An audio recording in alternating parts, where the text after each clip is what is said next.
Bonjour chers élèves, je suis Saïd Harouz, votre enseignant de SVT.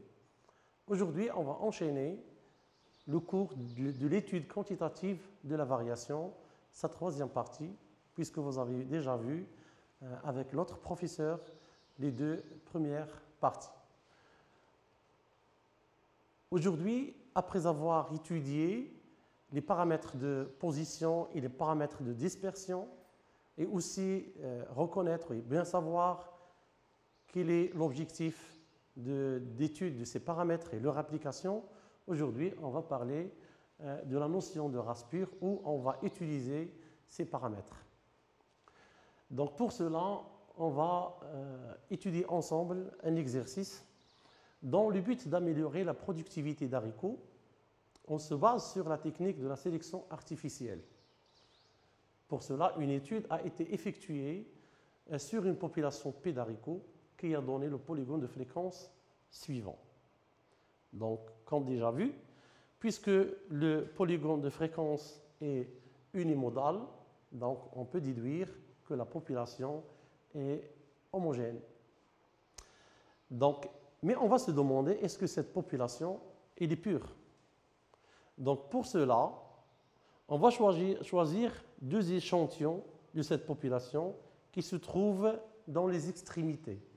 Une à poids léger, entre 25 et 35, et l'autre qui sont un peu plus lourdes, entre 85 et 90.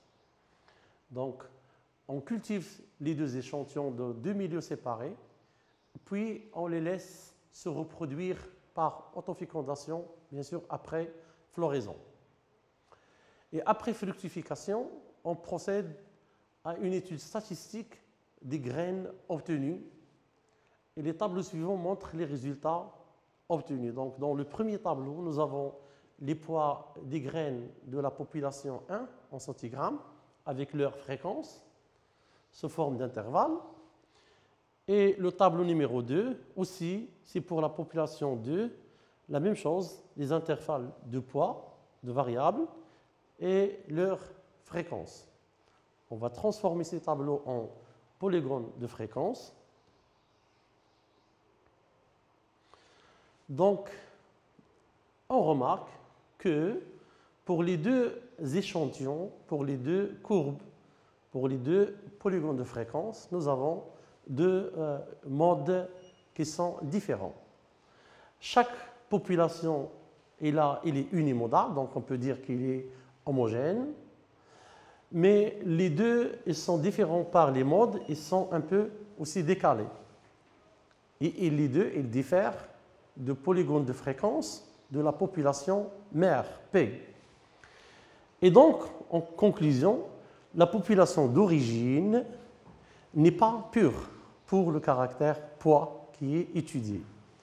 Si on obtient pour les deux populations, deux échantillons, le même polygone de fréquence et qui sera semblable, identique au polygone de fréquence de la population mère, dans ce cas, on peut dire que la population d'origine est pure pour ce caractère étudié.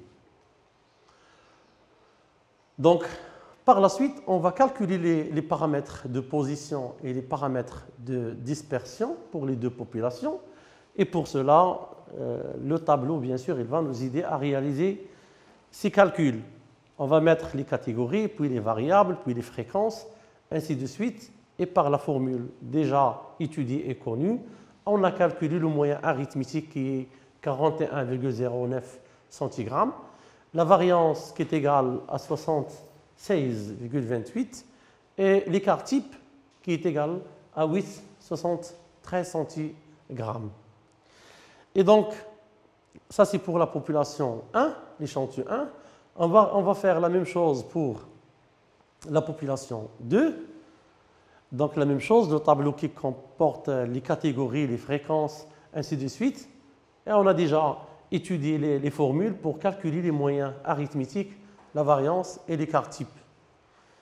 Donc le moyen est égal à 64,19 centigrammes, la variance 118,36 et l'écart type à 10,36 88. Et par la suite, on va réaliser une comparaison entre la population P1 et la population P2. Donc, comme vous pouvez constater, donc nous avons là le moyen 41,09 avec 46,19, la variance 76,28 avec 118 et l'écart type 10,88 avec 8,76. Donc, on remarque premièrement que les deux populations sont homogènes et que l'échantillon P1 est plus homogène que l'échantillon P2 car ses constantes de dispersion, la variance et l'écart type, sont plus petites que l'échantillon P2. Donc, par la suite, on va calculer le paramètre de variabilité ou bien l'indice de variabilité K qui va nous renseigner sur le degré d'homogénéité et de dispersion de chaque population. Donc, puisque l'indice de variabilité pour les deux échantillons il est compris entre 15% et 30%, on peut conclure que les deux échantillons P1 et P2 présentent une homogénéité, une dispersion moyenne. Donc, en conclusion, un petit bilan. Donc, pour l'exemple étudié, nous avons obtenu après sélection deux populations P1 et P2 phi différentes. Chaque population forme une race distincte à partir de la population d'origine P. Donc, la sélection elle était très efficace, mais la population P n'était pas pure. Donc, si on obtient des populations qui ont le même mode que la population d'origine P, dans ce cas, on peut dire que la population est pure et donc la sélection artificielle n'aura aucune utilité et sera inefficace. Donc maintenant, on va passer à un exercice d'application et j'ai choisi un exercice extrait de Bac 2016, session ordinaire. Donc l'exercice était comme suit. Afin de favoriser l'amélioration de la longueur du tube de la corolle chez Longiflora, plante angiosperme, comme vous voyez dans la photo ici, on veut améliorer le tube de la fleur. Pardon. Donc, on a eu recours à la technique de la sélection artificielle qui consiste à isoler les individus caractérisés par des tubes de corolle longs et les soumettre à des croisements aléatoires entre eux. Pour mettre en évidence l'efficacité de cette sélection, on propose l'étude des données expérimentales suivantes. L'étude statistique de la distribution de la longueur du tube de la corolle dans la population mère P1 de Longiflora a permis l'établissement de l'histogramme de fréquence, de polygones de fréquence et le calcul des paramètres statistiques, le moyen arithmétique et l'écart type. Et les données sont comme suit.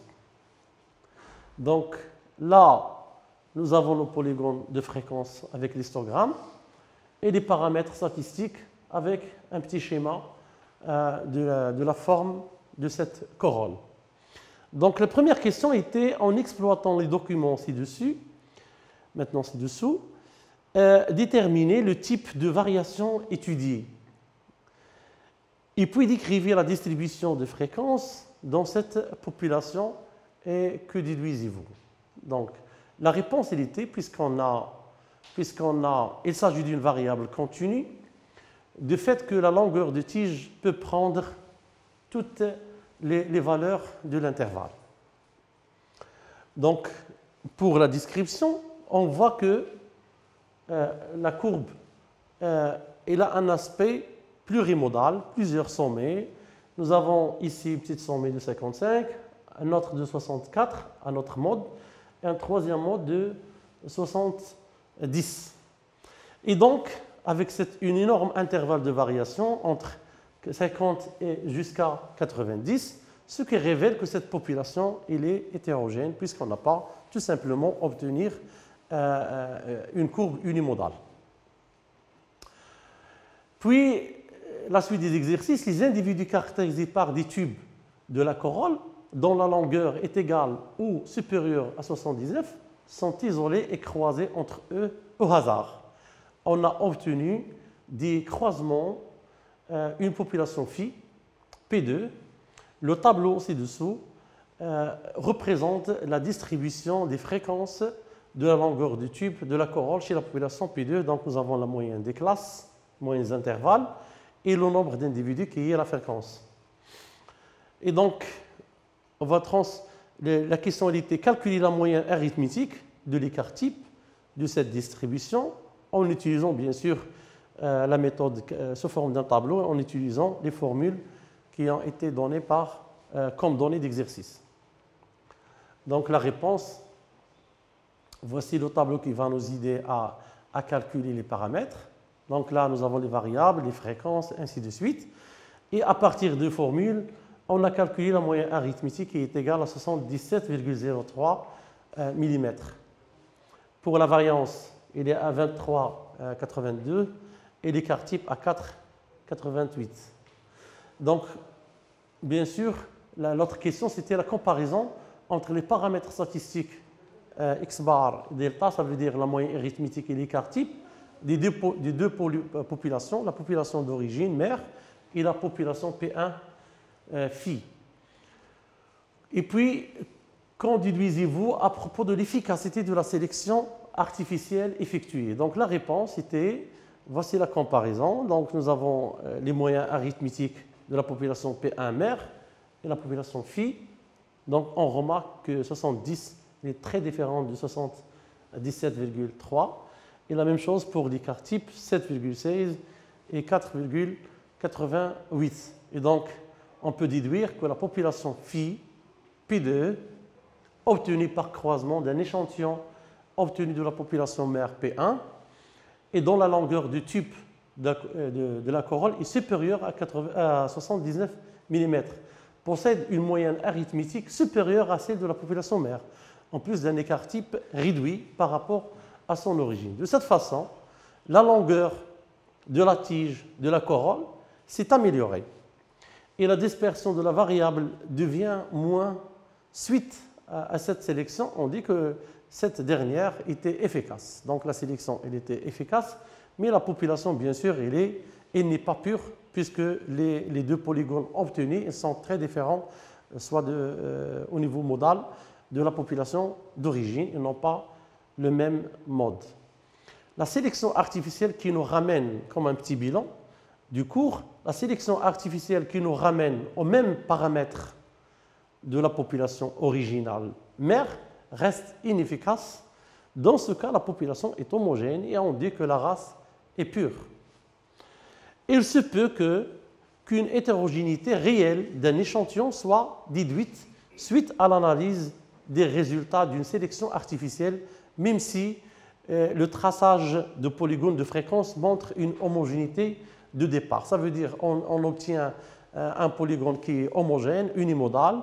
On peut dire que la population est homogène, mais lorsqu'on croise les deux extrémités par autofécondation et on ne trouve pas des polygones de même allure que la population mère, de même mode, donc dans ce cas-là, on peut dire que la population n'était pas pure et la sélection sera efficace. Donc, à la fin de cette séquence pédagogique, je vous remercie de votre attention et je vous donne rendez-vous au prochain cours.